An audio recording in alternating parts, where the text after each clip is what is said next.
मित्रों, पंच तत्वों के द्वारा के समस्त सृष्टि का निर्माण हुआ है। मनुष्य का शरीर भी 5 तत्वों से ही बना हुआ है। इन तत्वों का जब तक शरीर में उचित भाग रहता है तब तक स्वस्थता रहती है।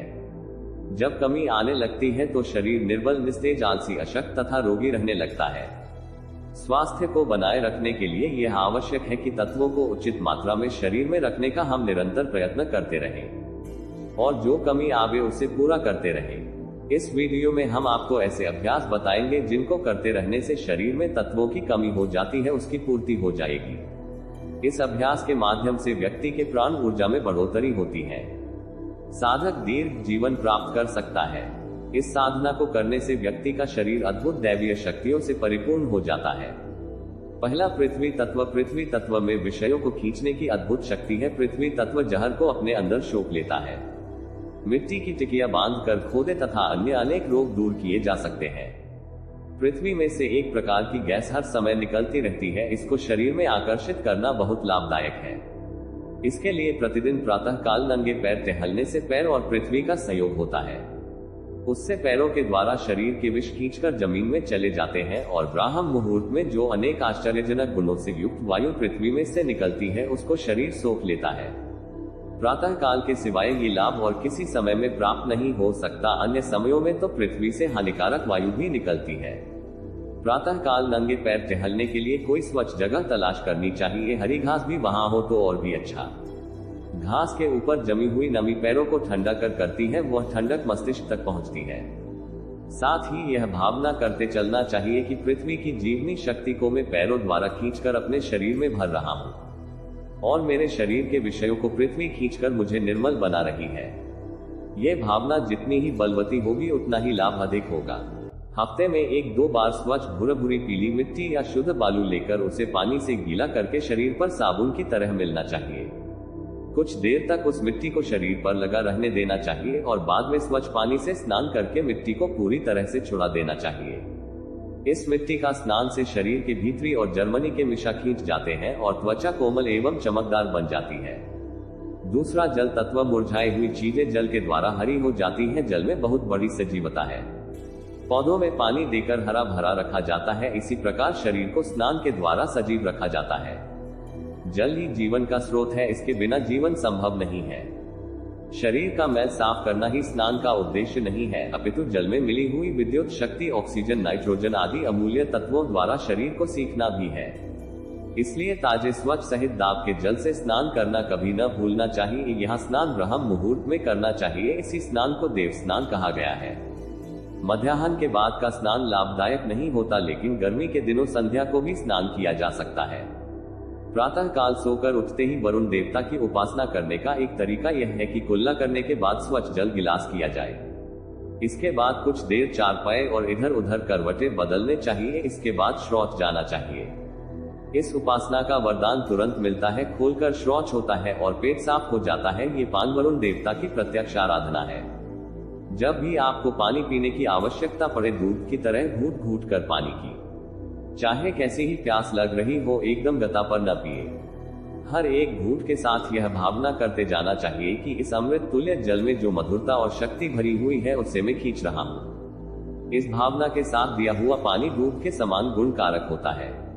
पानी पीने में कंजूसी न करनी चाहिए। भोजन करते समय अधिक पानी न पिए। इसका ध्यान रखते हुए अन्य किसी भी समय की प्यास को जल द्वारा समुचित रीति से पूरा करना चाहिए। व्रत के दिन तो खास तौर से कई बार काफी मात्रा में पानी पीना चाहिए। तीसरा, अग्नि तत्व। जीवन को बढ़ाने और विकसित करने का काम अग्नि तत्व का है, जिसे गर्मी कहते हैं। गर्मी ना हो तो कोई वनस्पति एवं जीव विकसित नहीं हो सकता। गर्मी के केंद्र सूर्य उपासना और अग्नि उपासना एक ही बात है। स्नान करके गीले शरीर से ही प्रातःकालीन सूर्य के दर्शन करने चाहिए और जल का अर्घ्य देना चाहिए। पानी में बिजली का बहुत जोर रहता है और बादलों के जल के कारण ही आकाश में बिजली चमकती है। इलेक्ट्रिसिटी के तारों में भी वर्षा ऋतु में बड़ी तेजी रहती है। पानी में बिजली की गर्मी को खींचने की विशेष शक्ति है। इसलिए शरीर को तौलिया से पहुंचने के बाद नम शरीर से ही नंगे बदन सूर्य नारायण के सामने जाकर अर्घ्य देना चाहिए। यदि नदी, तालाब, नहर पास में हो तो कमर तक जल में खड़े होकर अर्घ्य देना चाहिए। अध्ययन लोटे से भी दिया जा सकता है और अंजलि से भी, जैसी सुविधा हो कर लेना चाहिए। सूर्य के दर्शन के पश्चात नेत्र बंद करके उनका ध्यान करना चाहिए और मन ही मन ये भावना दोहरानी चाहिए कि भगवान सूर्य नारायण का देश मेरे शरीर में प्रवेश करके नस नस को दीप्तिमान, सतेज और प्रफुल्लित कर रहे हैं और मेरे अंग प्रत्यंग में स्फूर्ति उत्पन्न हो रही है। स्नान के बाद इस क्रिया को नित्य करना चाहिए, हो सके तो रविवार का व्रत भी करना चाहिए।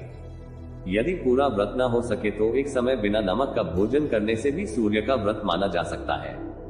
इससे भी मनोवैज्ञानिक सिद्धांतों के अनुसार मनुष्य के में वृद्धि होती है और नेत्र रोग, रक्त विकार तथा चर्म रोग विशेष रूप से दूर होते हैं। चौथा, वायु तत्व शरीर को पोषण करने वाले तत्वों का थोड़ा भाग भोजन से प्राप्त होता है। अधिकांश भाग की पूर्ति वायु द्वारा होती है। जो वस्तुएं स्थूल हैं वे सूक्ष्म रूप से वायुमंडल में भी भ्रमण करती रहती हैं। बीमार व्यक्ति तथा योगी बहुत समय तक बिना खाए पिए भी जीवित रहते हैं। उनका स्थूल भोजन बंद है तो भी वायु द्वारा बहुत सी भोजन मिलती रहती है। यही कारण है कि वायु द्वारा प्राप्त होने वाले ऑक्सीजन आदि अनेक प्रकार के भोजन बंद हो जाने पर मनुष्य की क्षण भर में मृत्यु हो जाती है। बिना वायु के जीवन संभव नहीं। आबोहवा का जितना स्वास्थ्य पर प्रभाव पड़ता है उतना भोजन का नहीं। डॉक्टर लोग क्षय आदि असाध्य रोगी को पहाड़ों पर जाने की सलाह देते हैं, क्योंकि वे समझते हैं कि बढ़िया दवाओं की अपेक्षा उत्तम वायु में अधिक पोषक तत्व मौजूद है। अनंत आकाश में से वायु द्वारा प्राणप्रिय तत्वों को खींचने के लिए भारत के तत्वदर्शी ऋषियों ने प्राणायाम की बहुमूल्य प्रणाली का निर्माण किया है। मोटी बुद्धि से देखने में प्राणायाम एक मामूली सी फेफड़ों की कसरत मालूम पड़ती है और इससे इतना ही लाभ प्रतीत होता है कि फेफड़े मजबूत बनी और रक्त शुद्ध हो, किंतु सूक्ष्म दृष्टि से इस क्रिया द्वारा अनिर्वचनीय लाभ प्रतीत हुए हैं। बात यह है कि प्राणायाम द्वारा अखिल आकाश में से अत्यंत बहुमूल्य पोषक पदार्थों को खींचकर शरीर को पुष्ट बनाया जा सकता है। स्नान करने के उपरांत किसी एकांत स्थान में जाए, समतल भूमि पर आसन बिछाकर पद्मासन से बैठ जाए। मेरुदंड बिल्कुल सीधा रहे, नेत्रों को खुला रखें। अब धीरे धीरे नाक द्वारा सांस खींचना आरंभ कीजिए और दृढ़ इच्छा शक्ति के साथ भावना कीजिए कि विश्वव्यापी महान प्राण भंडार में से मैं स्वास्थ्यदायक प्राण तत्व सांस के साथ खींच रहा हूँ और वह प्राण मेरे रक्त प्रवाह तथा समस्त नाड़ी तंतुओं में प्रवाहित होता हुआ सूर्य चक्र में कथा हो रहा है। इस भावना को ध्यान द्वारा चित्रपट मूर्तिमान रूप से देखने का प्रयत्न करना चाहिए। जब फेफड़ों को वायु से अच्छी तरह भर ले तो 10 सेकंड तक वायु को भीतर रोके रहे। रोकने के समय ऐसा ध्यान करना चाहिए कि प्राण मेरे अंग प्रत्यंगों में पूरित हो रहा है। अब वायु को नासिका द्वारा ही धीरे धीरे बाहर निकाले और निकालते समय ऐसा अनुभव करें कि शरीर के सारे दोष, रोग और विष वायु के साथ साथ निकाल बाहर जा रहे हैं। इस प्रकार से आरंभ में 10 प्राणायाम करनी चाहिए, फिर धीरे धीरे बढ़ाकर सुविधानुसार आधे घंटे तक कई बार इन प्राणायामों को किया जा सकता है। अभ्यास पूरा करने के उपरांत आपको ऐसा अनुभव होगा कि रक्त की गति तीव्र हो गई है और सारे शरीर की नाड़ियों में एक प्रकार की स्फूर्ति, ताजगी और विद्युत शक्ति दौड़ रही है। इस प्राणायाम को कुछ दिन लगातार करने से अनेक शारीरिक और मानसिक लाभ होगा, स्वयं अनुभव होगा। 5वां, आकाश तत्व।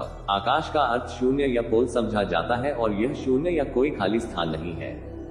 इधर तत्व हर जगह व्याप्त है, इस ईथर को ही आकाश कहते हैं। रेडियो द्वारा ब्रॉडकास्ट किए हुए शब्द ईथर तत्व में लहरों के रूप में चारों ओर फैल जाते हैं। रेडियो यंत्र की सहायता से उन लहरों को पकड़कर उन शब्दों को दूर दूर स्थानों में भी सुना जाता है। केवल शब्द ही नहीं, विचार और विश्वास भी आकाश में लहरों के रूप में बहते रहते हैं। जैसे ही हमारी मनोभूमि होती है उसी के अनुरूप विचार इकट्ठे होकर हमारे पास आ जाते हैं। एक ही समय में दिल्ली, बंबई, लाहौर, लंदन, न्यूयॉर्क आदि से विभिन्न प्रोग्राम ब्रॉडकास्ट होते हैं, परंतु आपके रेडियो सेट की सुई जिस स्टेशन के नंबर पर लगी होगी उसी का प्रोग्राम सुनाई पड़ेगा और अन्य प्रोग्राम अपने रास्ते चले जाएंगे। इसी प्रकार हमारी मनोभूमि, रुचि, इच्छा जैसी होती है उसी के अनुसार आकाश में से विचार, प्रेरणा और प्रोत्साहन प्राप्त होते हैं। सृष्टि के आदि से लेकर अब तक असंख्य प्राणियों द्वारा जो असंख्य प्रकार के विचार अब तक किए गए हैं वे नष्ट नहीं हुए, अपितु वे सभी विचार अब तक मौजूद हैं, आकाश में उड़ते फिरते हैं, क्योंकि विचार और धीमी कभी नष्ट नहीं होते हैं। यह विचार अपने अनुरूप भूमि जहां देखते हैं वहीं सिमट कर इकट्ठे होने लगते हैं। कोई व्यक्ति बुरे विचार करता है तो उसी के अनुरूप असंख्य नई बातें उसे अपने आप सोच पड़ती है। इसी प्रकार भले विचारों के बारे में भी है। हम जैसी अपनी मनोभूमि बनाते हैं उसी के अनुरूप विचार और विश्वासों का समूह हमारे पास इकट्ठा हो जाता है। और ये तो निश्चित ही है कि विचारों की प्रेरणा से ही कार्य होते हैं। जो जैसा सोचता है वह वैसे ही काम करने लगता है। आकाश तत्व में से लाभदायक सद्विचारों को आकर्षित करने के लिए प्राणायाम के बाद का समय ठीक है।